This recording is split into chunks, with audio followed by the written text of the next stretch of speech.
1945 fue un año tumultuoso y testigo de luchas encarnizadas, seguidas de la paz y los comienzos de un nuevo orden mundial. Los aliados estaban decididos a infligir la derrota total a sus enemigos a cualquier precio. Pero tras la victoria, los tres grandes, Gran Bretaña, Estados Unidos y la Unión Soviética, se disputaron la supremacía. El mundo en que vivimos hoy es el legado de los acontecimientos de 1945.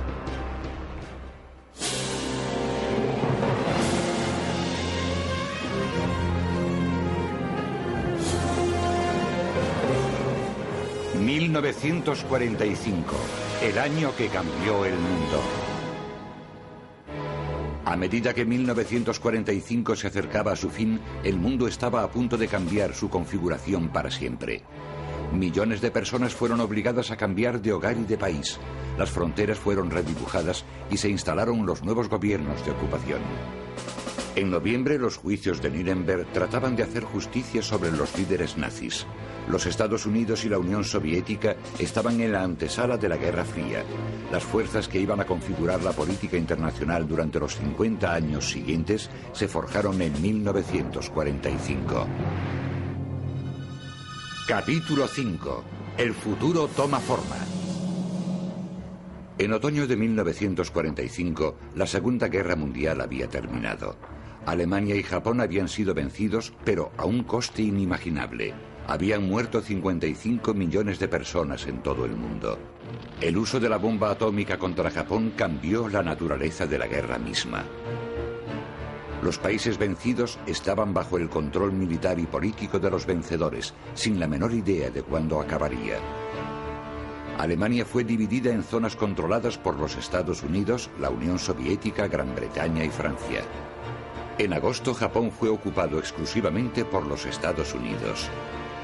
Países y comunidades de todo el mundo habían sido devastadas por la guerra, y aunque los vencedores estaban preocupados por la seguridad global, la reconstrucción de sus propias economías era su mayor prioridad. Solo Norteamérica había salido indemne de la guerra.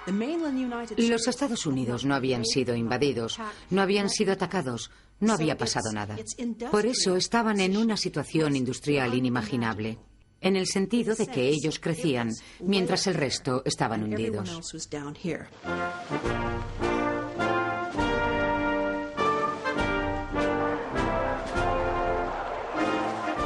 Entre 1940 y 1944, la industria norteamericana creció un 50% y sus ciudadanos tenían el nivel de vida más alto con diferencia. El país realmente era la mayor potencia económica del mundo.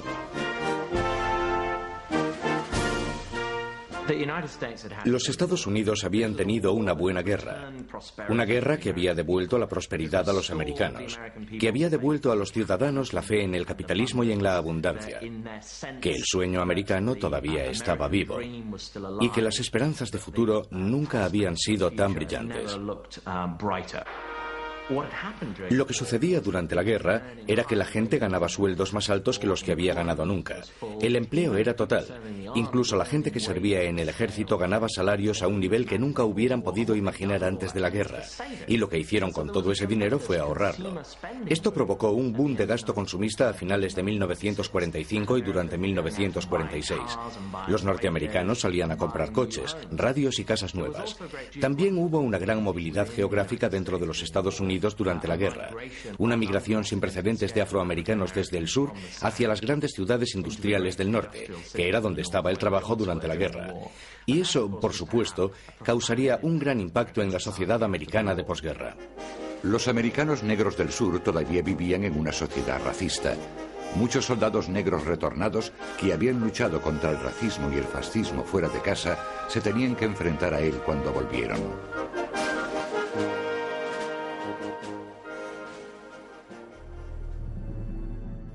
No tuve un gran recibimiento cuando volví a casa, aunque me alegré de ver a mi familia. Los prejuicios eran los mismos que antes de la guerra, pero en lugar de enfadarme, me centré en terminar mi educación. Fui a la escuela de posgraduados y conseguí un máster, pero cuando llegó el momento de pedir empleo en las grandes compañías, me quedé perplejo. Aunque pasaba las entrevistas, eran mis compañeros blancos los que conseguían el empleo. A algunos de ellos les había enseñado yo. A pesar de estar mejor cualificado que la mayoría y de mi contribución a la nación como soldado en combate, las opciones para mí como afroamericano no abundaban. No hay duda de que la experiencia de los afroamericanos durante la Segunda Guerra Mundial sembró la semilla de los futuros movimientos por los derechos civiles. Un movimiento que también comenzó en el Imperio Británico, donde las reclamaciones de independencia en la India y otros lugares crecían como un clamor. Pero después de todo, era un imperio que Gran Bretaña apenas podía costear. Gran Bretaña salió victoriosa de la guerra, pero arruinada. Para los británicos, la vida en tiempos de paz sería una amarga continuación de las privaciones del tiempo de guerra. Dramáticamente, los apuros que pasó Gran Bretaña al final de la Segunda Guerra Mundial fueron terribles, porque, aunque los alemanes no tenían un profundo sentimiento de culpabilidad, sino de derrota, sabían que habían perdido.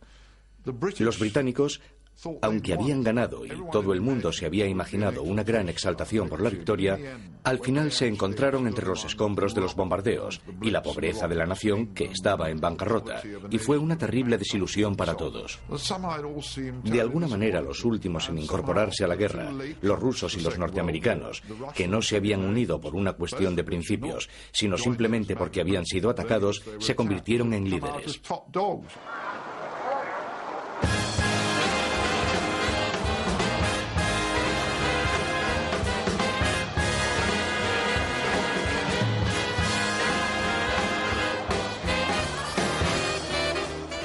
Millones de soldados británicos volvieron a casa a finales de 1945.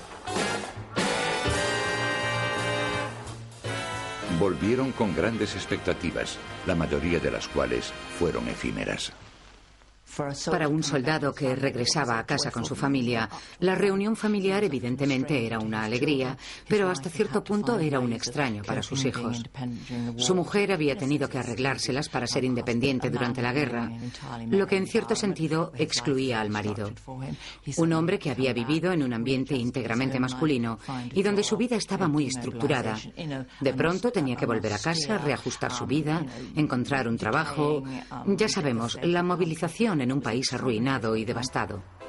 Para las mujeres, la adaptación a la vida civil también fue difícil. Para muchas, la libertad de los tiempos de guerra se había acabado. La tasa de divorcios aumentó mucho. De unos 10.000 en 1938 se pasó a más de 25.000 en 1945, el 75% por adulterio. Por supuesto, por primera vez, eran más las mujeres las que solicitaban el divorcio que los hombres. El material más solicitado era el de construcción, porque millones de hogares habían sido destruidos por las bombas. Había escasez de alimentos y ropa, y el racionamiento de algunos artículos básicos continuó hasta 1954. Después de la guerra había gran escasez de viviendas. Yo vivía en 2 habitaciones, como la mayoría de la gente, en una casa de alquiler. Teníamos un dormitorio y un cuarto con un lavabo y un hornillo, y derecho a usar el baño. Margot, mi amiga, vivía en 2 habitaciones aún más pequeñas. Se emocionó mucho cuando pudo comprarse una sartén nueva, porque había escasez de todo. Después alquilamos otra en un nuevo bloque de edificios que era una casita muy coqueta de color crema y verde. El racionamiento duró mucho después de la guerra. No podíamos comprar muebles, teníamos que comprarlos de automontaje. Incluso para eso necesitábamos cupones.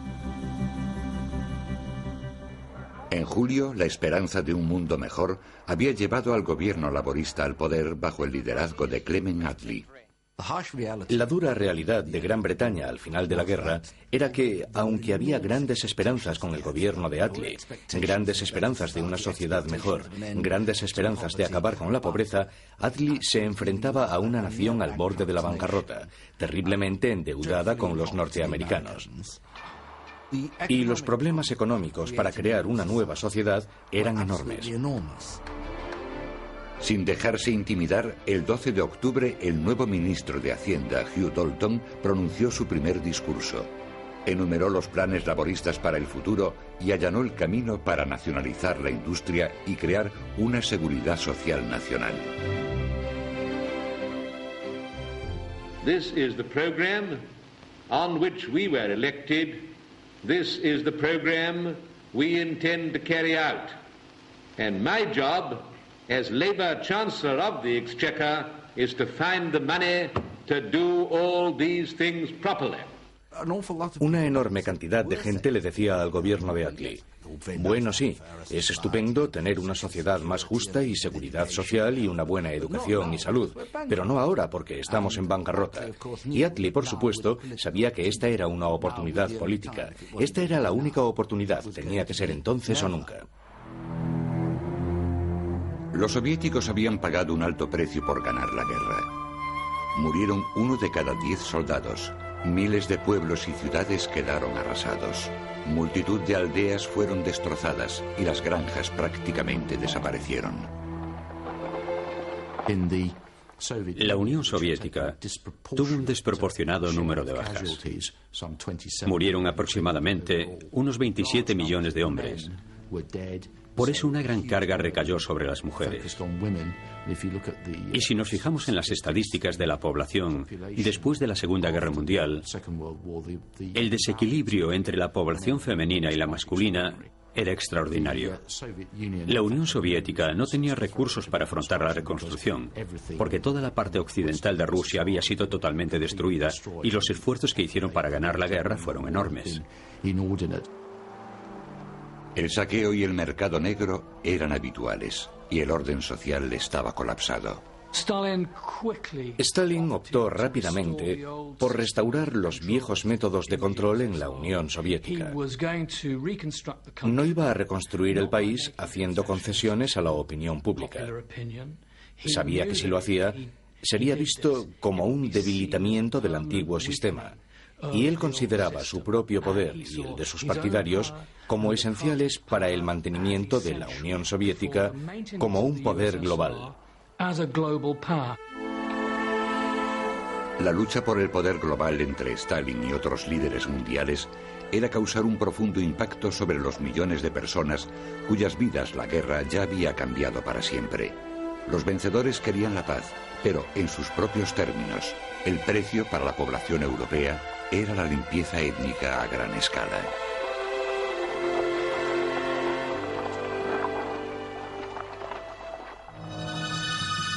La nueva forma de Europa.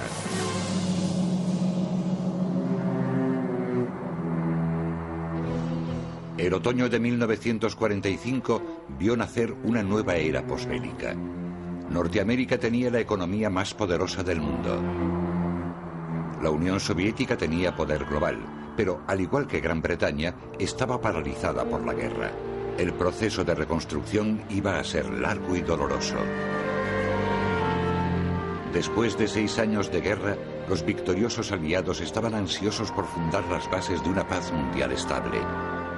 Su gran temor era que surgiera una nueva guerra a causa de una serie de conflictos étnicos, particularmente en aquellos países europeos donde vivía población alemana.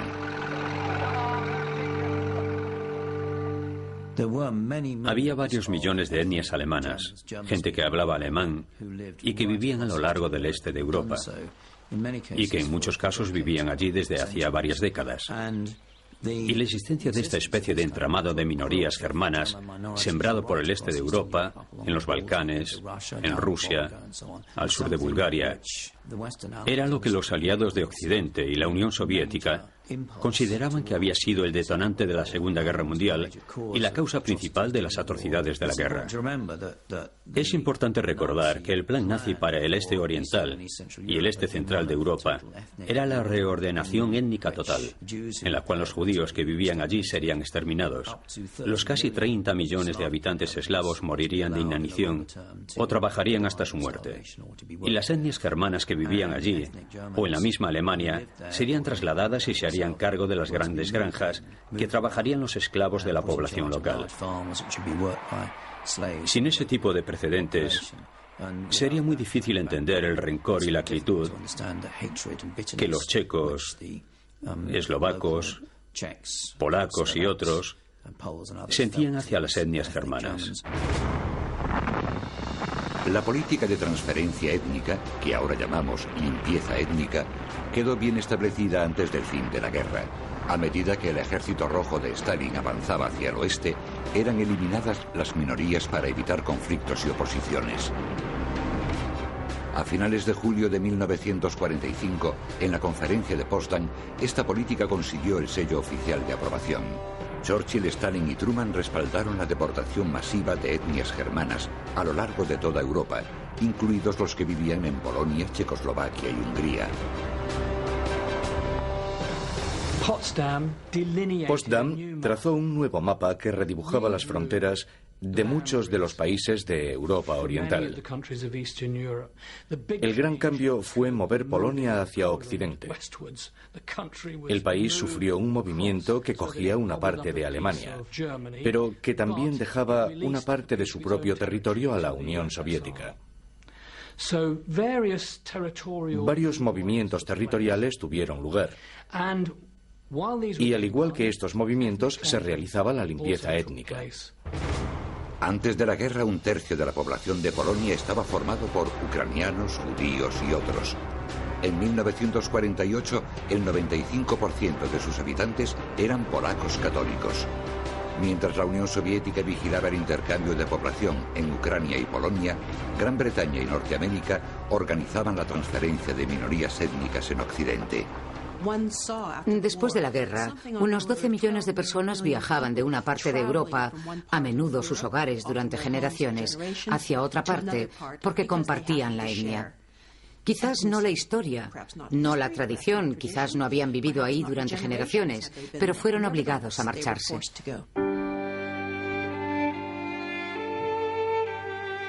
Mi familia vivía en Karls, en Sudetenland. Un día se les dijo a todas las mujeres y niños alemanes que tenían que recoger sus cosas. Mi madre, mis hermanos y yo fuimos llevados a un campamento. Después nos llevaron en un ferry, en contenedores de ganado a Alemania Occidental. Desde allí fuimos a otro campamento hasta que terminamos en una pequeña villa en la zona de Thüringen. Yo caminaba todos los días durante 1 hora por la nieve para ir a trabajar a una fábrica de juguetes. Ganaba dinero para que pudiéramos comer. Mi jefe sentía pena por mí y me dijo que me buscaría trabajo con una familia local. Así empecé a trabajar ayudando a una mujer en la casa. Le dijo que me diera un mes de prueba. El día 28 estaba tan asustada pensando que me marcharía al día siguiente que me puse a llorar. Pero me dijeron que podía quedarme. Viví allí los 2 años siguientes. Fue una época terrible, particularmente para los alemanes, que tuvieron que llevarse lo que les cabía en las manos a una nueva Alemania, donde no fueron bienvenidos. Los polacos, que fueron desterrados de Salicia, se encontraron en hogares alemanes. Pero la nueva Polonia estaba hundida y la reconstrucción económica estaba solo comenzando. Así que para mucha gente, la guerra había sido terrible, pero la posguerra sería casi igual de terrible. Millones de personas fueron obligadas a abandonar sus hogares, 12 millones de los cuales eran alemanes. Las fronteras de Europa fueron literalmente redibujadas bajo sus pies. Se convirtió en un continente de países étnicamente divididos. La excepción fue Yugoslavia. Su resistencia nacionalista se había convertido en una gran fuerza política.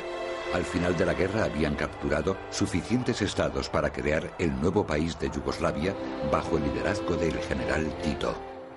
Josip Broz Tito, el hombre fuerte del movimiento partisano durante la Segunda Guerra Mundial, del movimiento de la resistencia que había luchado contra los ocupantes alemanes, tenía que construir una Yugoslavia que unía a gran variedad de nacionalidades diferentes y crear una identidad territorial mayor en el Estado de Yugoslavia. Pero estaba basado en multitud de etnias. Se basaban en la idea de que podían unir gran variedad de grupos étnicos diferentes y que lentamente esta gente llegaría a creer en una nación yugoslava y se llamarían a sí mismos yugoslavos, lo que los diferenciaría completamente de otros estados de la zona. Tanto Stalin como Occidente estaban irritados con Yugoslavia y temían que amenazara la estabilidad en Europa. Occidente temía un estado comunista en la región. Stalin odiaba un estado comunista que él no controlase. Hasta su muerte en 1980, Tito se las arregló para ejercer presión interna y externamente sobre las fronteras de Yugoslavia. Pero en 1990, su sueño de una sociedad multiétnica desembocó en una sangrienta guerra civil. La estabilidad en Europa no era la única ambición de los aliados. También querían una estabilidad global con esferas de influencia definidas y la resolución de las disputas a través del diálogo y no a través de una tercera guerra mundial. Incluso antes de que la victoria estuviera asegurada, Churchill y Roosevelt habían empezado a hablar sobre las normas que serían necesarias para mantener la paz y la seguridad cuando la guerra hubiera terminado. El proyecto de reformar el orden internacional comenzó en agosto de 1941, cuando Churchill y Roosevelt se encontraron en Newfoundland y esbozaron un documento llamado la Carta Atlántica, un documento muy breve. Básicamente proponía un nuevo orden mundial. Un orden mundial basado en unas normas. Se basaba en 3 premisas básicas. En primer lugar, los estados estaban sujetos a limitaciones en el uso del ejército. La guerra sería prohibida. En segundo lugar, los estados respetarían la dignidad de los humanos, y así nació la Ley Internacional de los Derechos Humanos. Y en tercer lugar, los estados llevarían a cabo un sistema de liberalización económica, libre mercado y todos los mecanismos relativos al comercio con los que hoy estamos familiarizados. Y eso, más o menos, instauró el sistema que todavía tenemos hoy. La Segunda Guerra Mundial, evidentemente, supuso un punto y aparte no solo en la visión norteamericana del mundo, sino de su lugar en el mundo. Los Estados Unidos no deseaban verse envueltos en otra guerra mundial, y para prevenirla tenían que intentar, además de formar parte del mundo, reconstruir ese mundo de tal forma que no se necesitase otra guerra. Y la herramienta principal para conseguirlo serían las Naciones Unidas. La estructura de las Naciones Unidas había sido forjada por los aliados durante los años de la guerra. Todas las naciones tenían que estar representadas. Su misión era mantener la paz, con el uso de la fuerza si era necesario. Pero el uso de la fuerza no se decidiría por un voto mayoritario, sino por un reducido Consejo de Seguridad. Hubo muchas negociaciones. La cuestión era que habría un veto en el Consejo de Seguridad. ¿Quiénes serían sus miembros? ¿Cómo se unirían a las Naciones Unidas? ¿Cómo serían los poderes de la Asamblea General en contraposición al Consejo de Seguridad? Y finalmente lo que sucedió fue que tras unas negociaciones muy reñidas surgió una organización en la que gobernaban los grandes poderes. La Carta de las Naciones Unidas fue ratificada el 24 de octubre de 1945 por 51 países. Pero la decisión final recaía sobre los miembros permanentes del Consejo de Seguridad: la Unión Soviética, Norteamérica, Gran Bretaña, Francia y China. Todavía hoy, estos 5 son los únicos miembros del Consejo. You members of this conference are to be the architects of a better world. In your hands rests our future. Ahora, los aliados iban a pedir cuentas a los nazis con la creación del primer Tribunal Internacional de Crímenes de Guerra.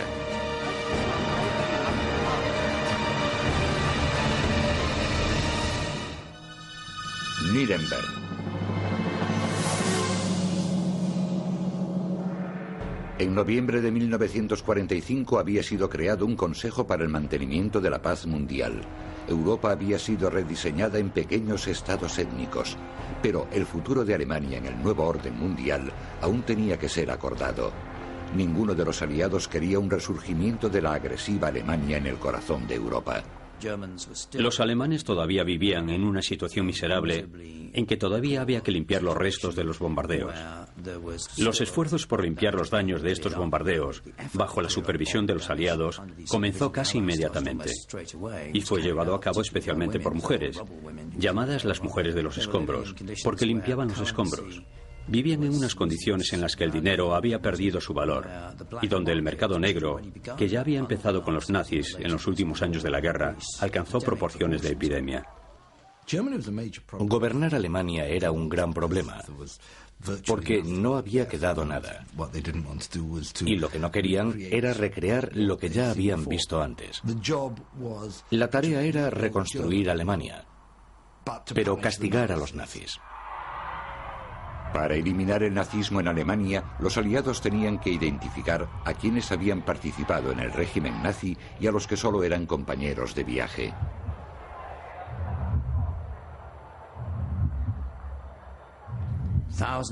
Miles y miles de alemanes fueron obligados a rellenar enormes y elaborados formularios detallando lo que habían hecho y para quién trabajaban en el Tercer Reich. Eran sometidos a entrevistas. Fue una operación sin precedentes y a gran escala. Intentaban establecer exactamente el grado de complicidad de una población entera con los crímenes de su último régimen. Y podías ocupar un lugar en la lista desde la línea dura nazi, pasando por un simple simpatizante, hasta no estar involucrado en absoluto. Entonces se te daban oportunidades o se te negaban para un trabajo, para tener una vida, para ejercer una profesión, para volver a tu antigua profesión y todo lo demás. Por supuesto, esto rápidamente se convirtió en un instrumento para maniobras políticas, como gente que había estado seriamente implicada con el régimen e intentaba conseguir testigos para convencer a los tribunales antinazis de que ellos solo habían sido simpatizantes. Hay sobradas evidencias de que el nazismo se afianzó más profundamente en la mentalidad de los jóvenes alemanes que en los adultos. Los aliados iniciaron un programa de reeducación masiva, con nuevos textos escolares, e intentando encontrar profesores que estuviesen comprometidos con los valores democráticos, también mediante programas de radio, películas. Después de la guerra, los soldados rusos vinieron a nuestra ciudad. En el cine, en el colegio, veíamos películas de la liberación de los prisioneros de los campos de concentración una y otra vez. Mis padres, yo y toda la gente que conocía estaba totalmente horrorizada. Todos los que estaban muy relacionados con el partido nazi fueron expulsados de sus trabajos. No sé si mi padre era miembro del partido nazi, pero mucha gente sí, tenían que serlo. El marido de la madre de mi mejor amigo era profesor. Perdió su trabajo y tenía que cortar madera para ganar dinero. La gente hacía lo que podía para sobrevivir. Mucha gente se fue y creo que nosotros también nos hubiéramos ido. Pero mi padre dijo que no, que nos quedaríamos. Él era pediatra y hacía falta en el hospital. También cuidaba de los soldados rusos y sus esposas. Por eso, tanto a él como a nosotros nos dejaron en paz.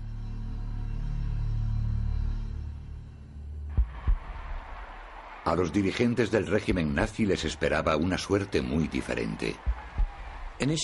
Al principio, Churchill y Stalin habían pensado simplemente en matar a Hitler, y los líderes nazis que sobrevivieron a la guerra se les escaparon de las manos. Pero al final fueron persuadidos de que era más sensato y quizás tendría un efecto más educativo, y por supuesto haría énfasis en la ley para los que habían sufrido tanto bajo el régimen nazi, si los llevaban a juicio ante un tribunal militar internacional. Lo que estaba previsto era crear un tribunal internacional que tuviera jurisdicción sobre la guerra ilegal de los individuos, sobre los crímenes de guerra y los crímenes contra la humanidad.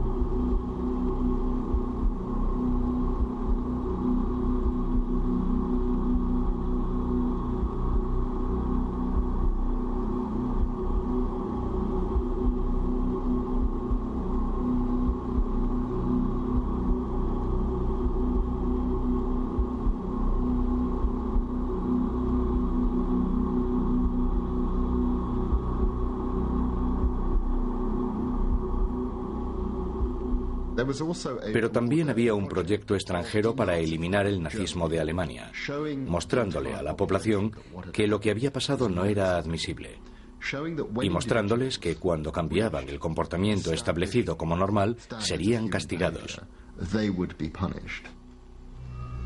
Nuremberg fue elegido para los juicios contra los nazis porque allí habían tenido lugar las reuniones anuales del partido nazi durante el Tercer Reich.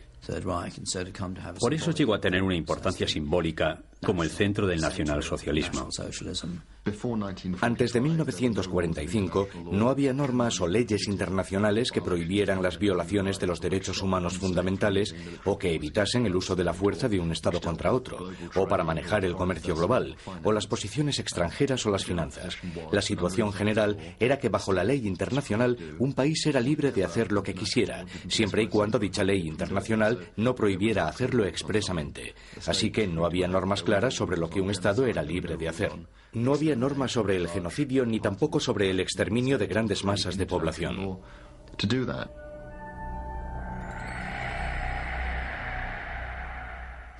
Tuvieron que crear leyes nuevas y eso le aportó oficialidad al sistema de Nuremberg, porque significaba que las normas que fueron aplicadas a los acontecimientos sucedidos después de 1939 no existían cuando los acontecimientos sucedieron realmente. Por eso se hace referencia a Nuremberg como la victoria de la justicia. Las normas se hicieron, se adoptaron después de que sucedieran aquellos terribles acontecimientos.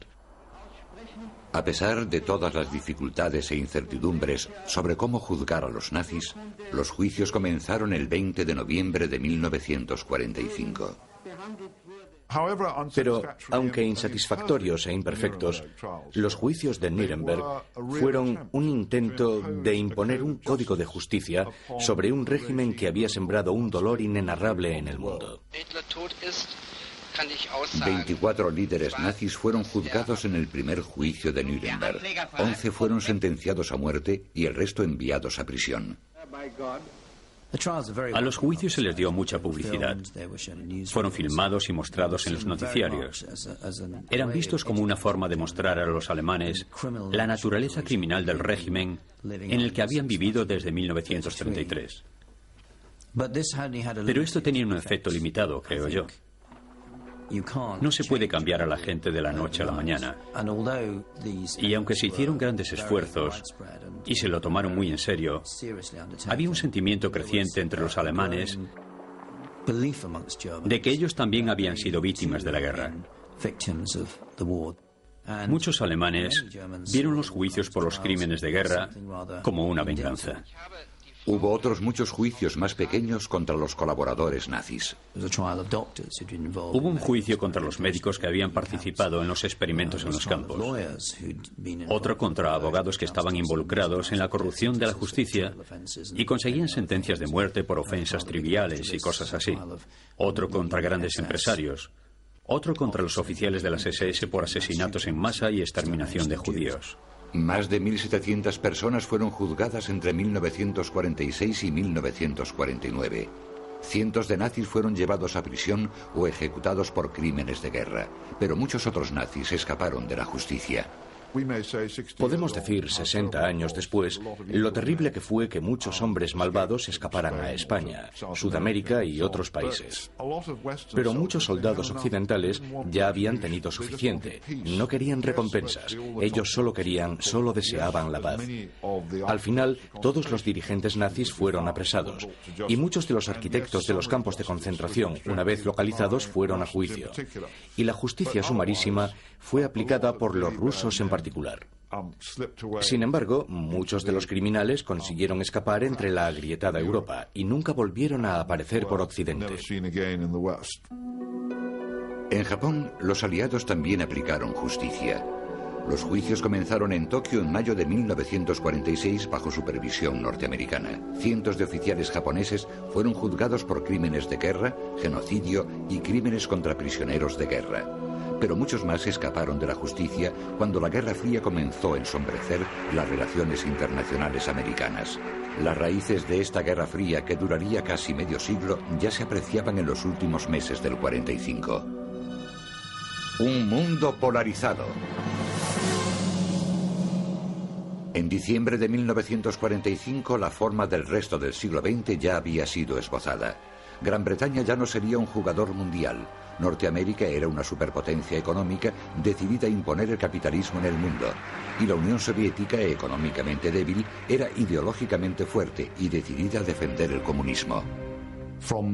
De ser un estado paria, un estado asolado por el pillaje en los años 20 y 30, al borde de la extinción en 1942, se elevó a una posición en la que era el único poder que podía oponerse con efectividad y equilibrar a los Estados Unidos en el panorama mundial. Stalin, al final de la guerra, sabía que Norteamérica intentaba ser el poder dominante del mundo. Estaban instalando bases militares a lo largo de todo el mundo. Estaban internándose en los órdenes políticos de los países más poderosos del mundo. Y estaban utilizando su poder económico como un instrumento para aumentar su poder político y militar. A finales de 1945, la Unión Soviética iba camino de convertirse en una de las dos superpotencias. No tenía armas nucleares, pero estaba trabajando en ellas y podía tenerlas en unos 4 años. En agosto de 1949, la Unión Soviética realizó con éxito su primera prueba atómica. Pero el arma más importante para los norteamericanos en su batalla con la Unión Soviética era su economía. Tras la depresión de los años 30, Norteamérica se había convertido en el país más rico del mundo. A finales de 1945, la mitad de la capacidad de fabricación en el mundo estaba en los Estados Unidos. Los norteamericanos tenían casi el monopolio total del desarrollo de las nuevas tecnologías, de la electrónica y de la industria aeroespacial. Los Estados Unidos estaban muy lejos de la bancarrota. Era una nación con mucho crédito, estaban en la cumbre de su poder. De hecho, la Unión Soviética esperaba que los Estados Unidos entrasen en una gran depresión después de la guerra, porque no tendrían a quien venderles su exceso de producción. Y los Estados Unidos decidieron, por su propio beneficio, intentar reconstruir no solo países, sino los sistemas financieros y económicos internacionales para reconstruir el mundo. Así, sus granjeros y sus industrias tendrían a quien vender sus artículos. Norteamérica quería nuevos mercados y pensaron que un comercio internacional haría la guerra menos probable. Las cosas tenían que ser organizadas de tal manera que hicieran la guerra no solo más imposible, sino menos deseada, porque la gente no estaría tan preocupada en acaparar territorios o mercados. Durante la guerra, Norteamérica y Gran Bretaña habían estado planeando el mundo posbélico. Pensaron en un libre mercado y una política internacional de cooperación para ayudar a los países en dificultades económicas. La idea es que cuando se blindan acuerdos económicos, se crean economías interdependientes y es más difícil que estalle un conflicto que facilite la guerra. Esa es la lógica del libre comercio. Los elementos esenciales de la globalización en el sentido concreto que hoy entendemos, que un Estado o una comunidad tengan interés en lo que hace o no hace otra comunidad, fueron establecidos por la visión de Churchill y Roosevelt. Sin embargo, al final de la guerra, Gran Bretaña y Norteamérica ya no eran participantes igualados, y gran parte de su sentimiento cooperativo desapareció. Una de las primeras víctimas fue la propia Gran Bretaña, que había sobrevivido a la guerra gracias a la ayuda norteamericana y el equipo militar e industrial que tendría que ser pagado. Este era un esquema conocido como leasing. Poco después de la llegada del gobierno de Attlee, los Estados Unidos retiraron el leasing. Esto era una cuestión vital para Gran Bretaña y significaba una bancarrota inminente. Lo único que le quedaba a Gran Bretaña era solicitar un préstamo a Norteamérica, y hubo largas, minuciosas y duras negociaciones. Estaba bastante claro para Norteamérica que Gran Bretaña estaba en una mala situación económica. Los norteamericanos vieron en la necesidad financiera británica un medio para que Gran Bretaña aceptara diversas políticas. Políticas económicas. Abrir el imperio al comercio norteamericano, por ejemplo. Los británicos veían esta apertura del imperio a los negocios norteamericanos como una invasión comercial. Norteamérica lo veía como la libertad para sus hombres de negocios. Un buen ejemplo son los tipos de cambio que los Estados Unidos querían imponer sobre Gran Bretaña como precio de la ayuda financiera que Gran Bretaña necesitaba tan desesperadamente. The vote by the American Congress of the loan to Britain is good news. Finalmente el acuerdo fue un préstamo más pequeño de lo que Gran Bretaña deseaba, pero un préstamo al fin y al cabo, suficiente para salvarlos de una bancarrota inmediata. Gran Bretaña consiguió 3,75 millardos de libras, pero en unos términos muy duros, y tenían que ser devueltos con intereses en los siguientes 50 años. Los términos significaban que habría crisis financiera en Gran Bretaña durante 2 o 3 años, una crisis financiera que de hecho ya había comenzado en 1947. Eso obligó a los norteamericanos a ver lo que antes no querían admitir, lo débil que era realmente Gran Bretaña. Por supuesto, esos términos a largo plazo significaban depender económica y políticamente de los Estados Unidos desde entonces. No hubo un solo primer ministro desde Attlee que no viese la relación con Norteamérica y los norteamericanos como un asunto de primera magnitud. Pero la razón de que esto fuera así fue en parte por la dependencia política, pero por otra parte a causa de que todavía le debemos grandes sumas de dinero de aquel enorme préstamo inicial negociado entre Attlee y Truman. Todavía hoy Gran Bretaña le debe a Norteamérica más de 200 millones de libras, pero en 1945 el primer ministro Attlee no se amedrentó por la actitud de los americanos, se negó a retrasar sus planes de reforma social. Todas las cosas que ahora damos por seguras, la idea de que si estás enfermo puedes ir al médico, de que no tienes que preocuparte por tu economía y decir, oh, no puedo ir al médico. La idea de que todo el mundo tiene derecho a la educación secundaria, eso viene del gobierno de Attlee. El hecho de que todo el mundo en Gran Bretaña sepa leer y escribir, de que si te despiden del trabajo no te morirás de hambre porque hay un subsidio elemental, todo eso lo creó el gobierno de Attlee. Antes no existía. Muchas de esas mejoras no existían en otros países del mundo, incluyendo a los Estados Unidos de América. Pero en su momento muchos pensaban que Norteamérica seguiría a Gran Bretaña. Lo que sucedía en Gran Bretaña era visto por muchos norteamericanos casi como el futuro más inmediato. Y asumían que, tarde o temprano, los progresistas norteamericanos asumirían que antes o después los Estados Unidos seguirían el ejemplo de Gran Bretaña hacia un sistema nacional de seguridad social, de ayuda a la vivienda y a la educación. La razón por la cual eso no llegó a buen puerto fue porque la alianza conservadora, los republicanos y los demócratas conservadores estaban ahora volcados en tratar de preservar la tradición norteamericana de autosuficiencia e individualismo y en preservar su gobierno contra lo que percibían como una creciente amenaza soviética.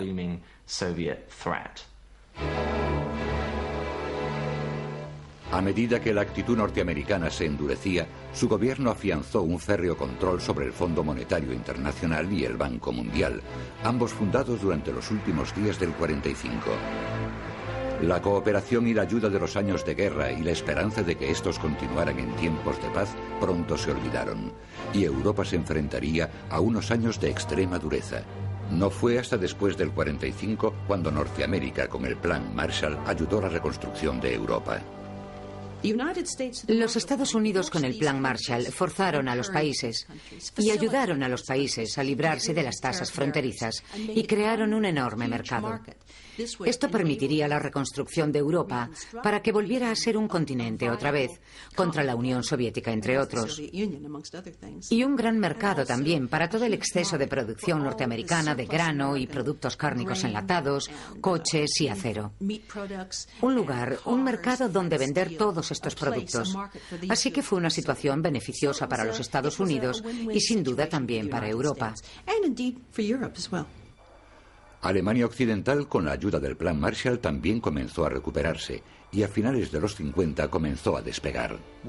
Lo que realmente marcó la diferencia en la mentalidad alemana respecto a la democracia fue el llamado milagro económico de los 50. La economía, gracias al Plan Marshall y a otros muchos factores, había despegado por fin, y a los alemanes les quedó claro que la democracia, al menos en la Alemania occidental, podía aportar una clara prosperidad de una forma en la que la República de Weimar, en los años anteriores al nazismo, había fallado. También en Japón, Norteamérica vio la importancia de su ocupación para asegurarse tanto la reconstrucción del país como la conquista de un aliado contra lo que ellos veían como una creciente amenaza de la China comunista. Norteamérica puso fin a su ocupación en Japón en 1952, cuando Japón tenía una economía saneada y una política democrática.